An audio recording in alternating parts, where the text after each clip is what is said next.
What do you think when you look at me?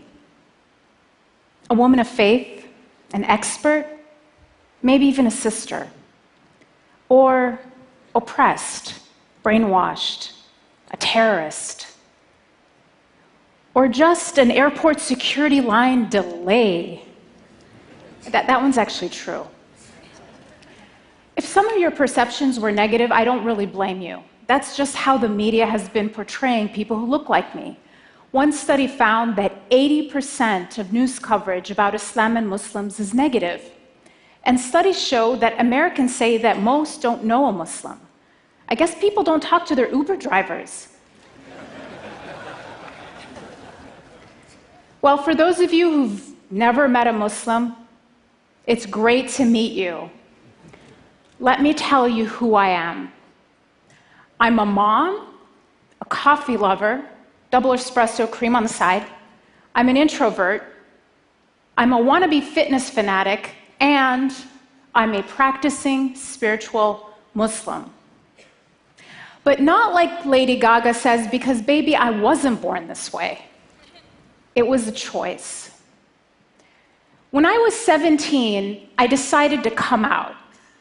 No, not as a gay person like some of my friends, but as a Muslim, and decided to start wearing the hijab, my head covering.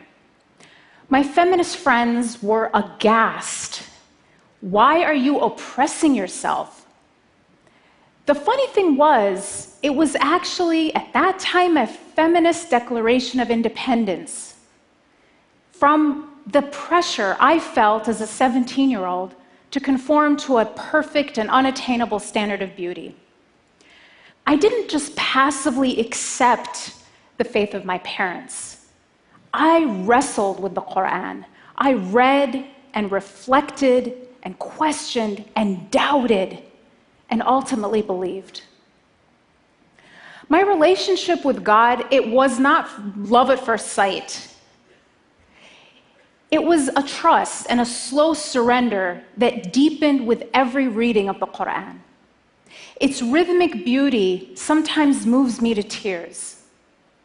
I see myself in it. I feel that God knows me.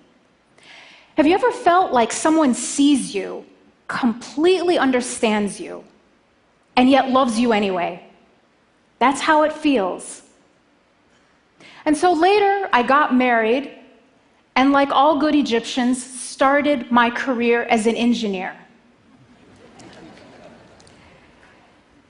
I later had a child after getting married, and I was living essentially the Egyptian-American dream. And then that terrible morning of September 2001. I think a lot of you probably remember exactly where you were that morning.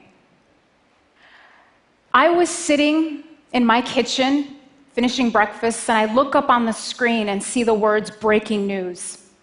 There was smoke, airplanes flying into buildings, people jumping out of buildings. What was this? An accident? A malfunction? My shock quickly turned to outrage. Who would do this? And I switched the channel and I hear Muslim terrorist, in the name of Islam, Middle Eastern descent, jihad. We should bomb Mecca. Oh my God. Not only had my country been attacked, but in a flash, somebody else's actions had turned me from a citizen to a suspect. That same day, we had to drive across Middle America to move to a new city to start grad school. And I remember sitting in the passenger seat as we drove in silence, crouched as low as I could go in my seat for the first time in my life, afraid for anyone to know I was a Muslim. We moved into our apartment that night in a new town in what felt like a completely different world. And then I was hearing and seeing and reading warnings from national Muslim organizations saying things like, be alert, be aware, stay in well-lit areas, don't congregate. I stayed inside all week. And then it was Friday, that same week, the day that Muslims congregate for worship. And again, the warnings were, don't go that first Friday. It could be a target. And I was watching the news, wall-to-wall coverage. Emotions were so raw, understandably. And I was also hearing about attacks on Muslims, or people who were perceived to be Muslim being pulled out and beaten in the street. Mosques were actually firebombed. And I thought, we should just stay home. And yet, something didn't feel right. Because those people who attacked our country attacked our country. I get it that people were angry at the terrorists. Guess what? So was I. And so to have to explain yourself all the time isn't easy. I don't mind questions. I love questions. It's the accusations that are tough. Today we hear people actually saying things like, there's a problem in this country and it's called Muslims. When are we going to get rid of them? So some people want to ban Muslims and close down mosques. They talk about my community kind of like we're a tumor in the body of America. And the only question is, are we malignant or benign? You know, a malignant tumor you extract altogether, and a benign tumor you just keep under surveillance. The choices don't make sense because it's the wrong question. Muslims, like all other Americans, aren't a tumor in the body of America. We're a vital organ. Thank you.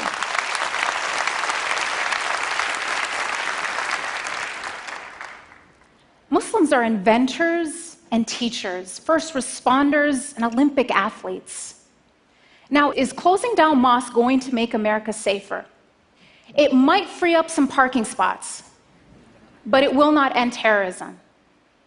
Going to a mosque regularly is actually linked to having more tolerant views of people of other faiths and greater civic engagement. And as one police chief in the Washington, D.C. area recently told me, people don't actually get radicalized at mosques. They get radicalized in their basement or bedroom in front of a computer. And what you find about the radicalization process is it starts online, but the first thing that happens is the person gets cut off from their community, from even their family, so that the extremist group can brainwash them into believing that they, the terrorists, are the true Muslims, and everyone else who abhors their behavior and ideology are sellouts or apostates. So if we want to prevent radicalization, we have to keep people going to the mosque.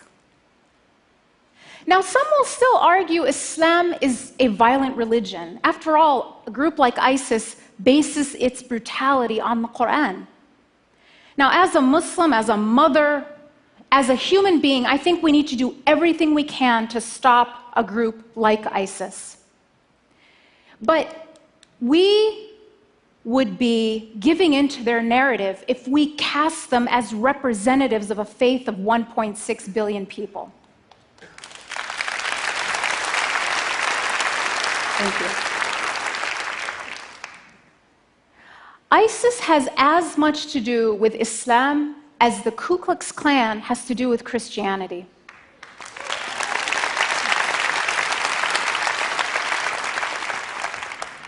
Both groups claim to base their ideology on their holy book.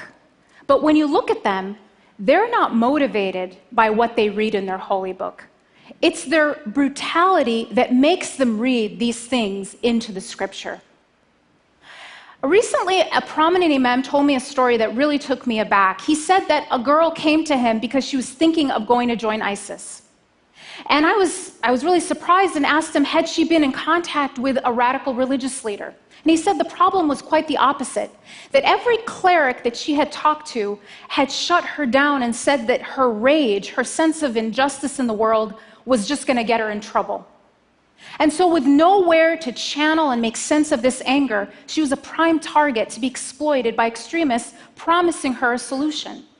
What this imam did was to connect her back to God and to her community. He didn't shame her for her rage.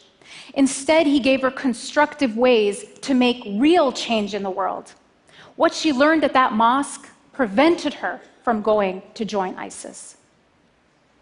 And I've told you a little bit about how Islamophobia affects me and my family, but how does it impact ordinary Americans? How does it impact everyone else? How does consuming fear 24 hours a day affect the health of our democracy, the health of our free thought?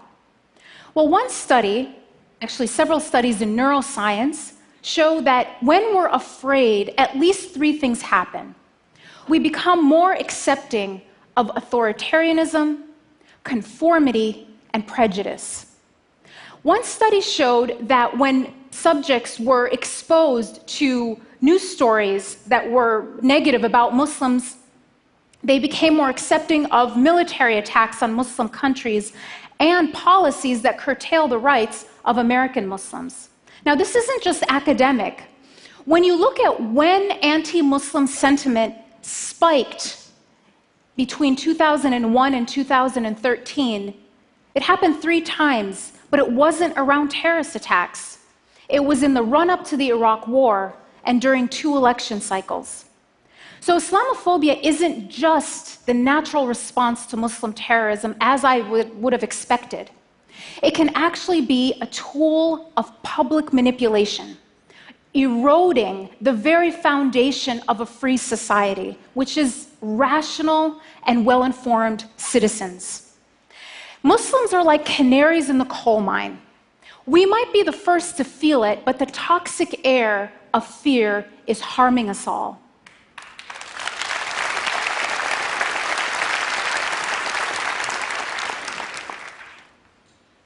And assigning collective guilt isn't just about having to explain yourself all the time.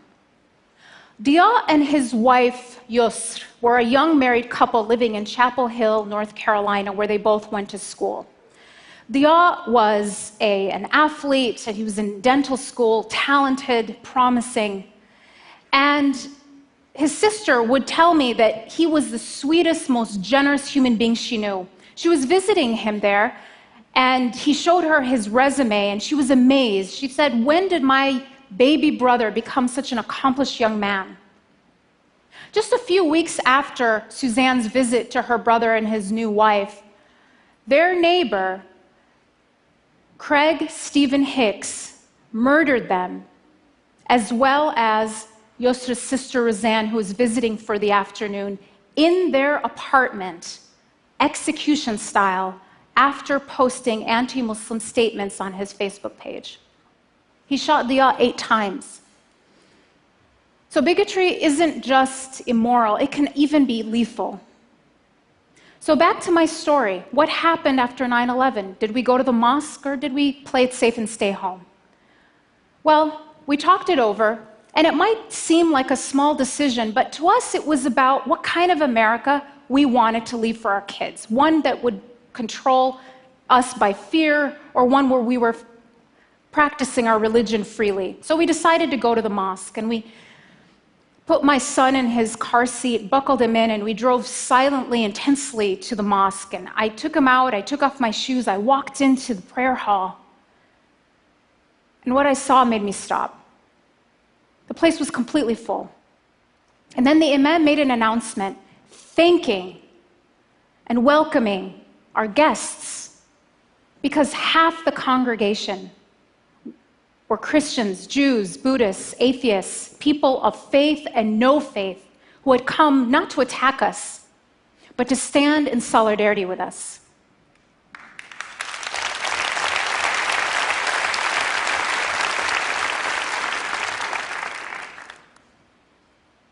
I just break down at this time. These people were there because they chose courage and compassion over panic and prejudice. What will you choose? What will you choose at this time of fear and bigotry? Will you play it safe, or will you join those who say, we are better than that? Thank you.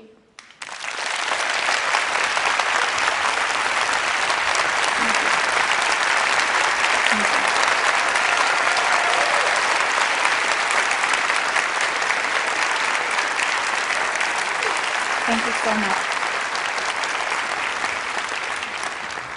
So, Dahlia, you seem to have struck a chord, but I wonder, what would you say to those who might argue that you're giving a TED talk, you're clearly a deep thinker, you work at a fancy think tank, you're an exception, you're not the rule? What would you say to those people? I would say, don't let this stage distract you. I'm completely ordinary. I'm not an exception. My story is not unusual. I am as ordinary as they come. When you look at Muslims around the world, and I've done this, I've done the largest study ever done on Muslims around the world. People want ordinary things. They want prosperity for their family, they want jobs, and they want to live in peace. So I am not in any way an exception. When you meet people who seem like an exception to the rule, oftentimes it's that the rule is broken, not that they're an exception to it. Thank you so much. Thank you so much. Dahlia, go ahead. Thank you.